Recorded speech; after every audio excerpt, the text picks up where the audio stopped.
Assalamu alaikum dear students. Welcome to the second part of chapter 3, which is MS Office Excel. We'll get into the course outline of MS Office and start from topic 3.2, which is spreadsheet. As discussed earlier during the course of MS Word, you must have MS Excel open on your desktop of your computer, and you must have a book beside you with MS Excel open along with pencil to note some important points and difficult points which you can discuss with me later in class. So regarding course outline of MS Excel, we will discuss first the basic concepts regarding MS Excel, its components, its window, and some of the functions. Then we will use those functions on some of the test data that we'll create during the course, and we will apply those functions on them. Then we will apply graphics to see how our data appears graphically. And finally, we will use some manipulative and formatting functions on our test sheets. Let's begin. Spreadsheet Program is a complex calculation software that performs calculations on digits or numbers. It doesn't perform calculation on text, or we cannot perform calculation on simple text or sentences or statements. Like Word, we can generate or create statements on spreadsheet. We can write statements on spreadsheet, but basically it's not for that. It's for performing mathematical operations on numeric data.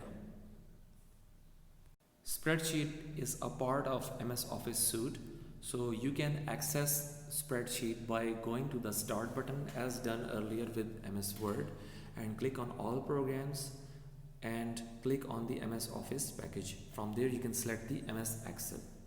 So you have to perform this practical as mentioned on page 97 for topic opening the MS Excel program. It's important to perform and memorize along with the steps.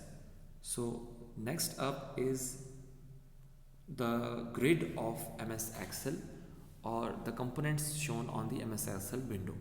So let's understand that. So MS Excel provides us with this menu. This is the ribbon of MS Excel, which is very similar to MS Word as done earlier. Some of the similar options are present over here, as I told you that it allows the facility to enter text into our spreadsheet, but basically it is not for that. So let's look at the active cell. This is an active cell. Active cell is the cell on which you have clicked using your mouse. So every cell has got a unique address. So this cell, for example, has got the address C5, and we can look at here. This is the address bar. This bar shows the address of the cell C5. What does C mean and what does 5 mean? 5 is the row number and C is the column number. So C5, column C and row 5. So this is the address of this cell. So if we click here, the address will change automatically and shown in the address bar. Then we have got this bar, another bar, which is called the function bar. So this is the function fx. If you click on it, it will open the function. We'll deal with it later, and we'll write the functions in the function bar here in this bar, in this area.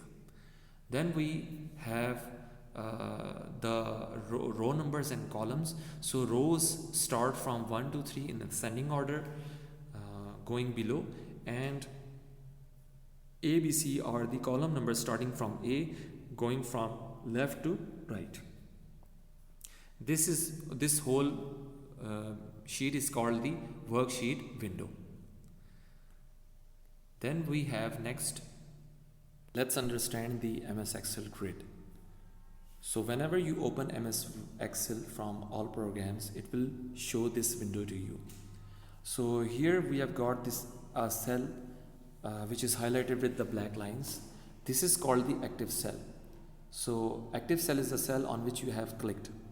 Each cell in this worksheet window has got a unique address. So we can see this address by looking at the address bar. This is the address bar and this is the address which is C5. What does C5 mean? C5 means column C and row 5. So this makes the address unique for each cell.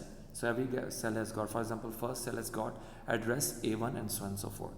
So rows are mentioned in numbers 1, 2, 3, 4, 5, and columns are mentioned in alphabets A, B, C from left to right. So next up is some of other details regarding MS Excel sheet. So MS Excel has got a total of 1048576 rows and 16384 columns. So these are the numbers that for rows and columns that is supported by MS Excel by default. Also, we can look at the worksheet here area.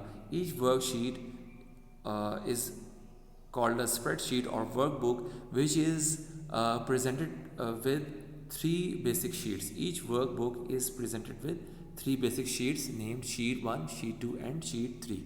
We can also, this information is placed at the bottom area of your MS Excel window. So on the left side, bottom left side. So we can also change the name of these sheets by clicking on the name, right clicking on the name and opening a drop down menu and clicking on the rename. So that's how you can rename your sheets. So next topic, we will start with performing practical side by side. So next topic is topic 3.2.1. So we will be filling the data in our sheets by the function called Autofill handle. So you can follow the references from page 98 of your book. So look at the screenshot. Here a data has been entered into cell address A1. So if you want to generate a series of numbers and you want to generate it automatically, so for that you need the autofill handle function.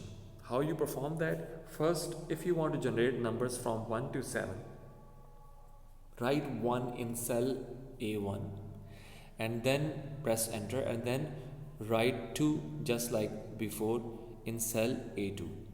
After that, use your mouse and select these 2 cells by making selection just like you make selection for selecting any items from your desktop. So after you select it, it must show on your screen like here in the screenshot. The cells should be highlighted, glowing in the yellow. This shows that the cells are highlighted. After you have done that, carefully perform these steps. Move your cursor to the corner of the last cell with the value 2 until your handle turns into black plus sign. Okay. As soon as it becomes that, left click it and drag it down till the value row number 7. Once you have reached here, release the mouse and there you have created a series of numbers from 1 to 7 using autofill handle. Students, this is a really handy feature. Do as much practice as you can for this topic because it can become later very handy. Like you can create numbers to any extent from any series starting from 3, 4, 28 and up till 100, 200 and so on and so forth. You can just drag your mouse using the autofill handle and create the series of numbers. Similarly, you can generate the months in alphabetical order, like in ascending order, like January, February, March, starting from March, April, May, June, so on and so forth. So this is a really handy feature. Do a much practice for that.